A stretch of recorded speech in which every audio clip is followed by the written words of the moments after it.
fight trafficking by providing training and job opportunities for survivors of human trafficking. Well, I first came across the issue as a research fellow in Cambodia, researching microfinance, where I was sent to rural areas, highly impoverished, where a lot of trafficking happens.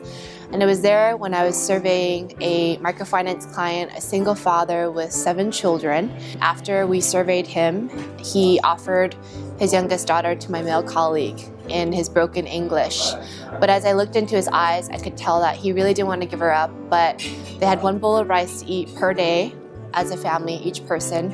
They were living in utter desolation and poverty, and they were having problems paying back their microfinance loan. Last year, we were able to help create over 350 jobs and train women.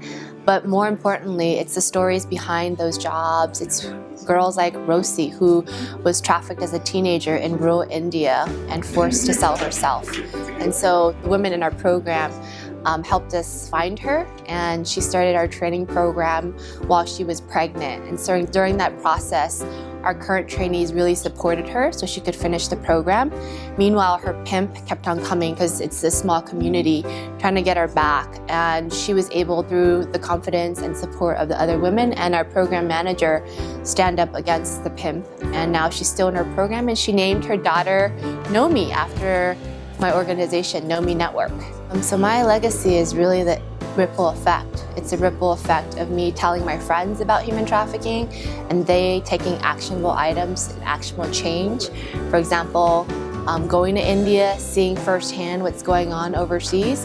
And it's also the women that we've impacted, like Rosie, the girl that I mentioned. They're the ones now catalysts in their community. They're the ones training other women. They're the ones telling us where issues of trafficking are happening. They're the ones raising up their kids and sending them to school as opposed to a brothel or as opposed to becoming a child bride. And so my legacy is really about people. And it's the people that I tell, it's the people that my organization impacts. And even if it's one small thing that they do, I believe that the world is a better place.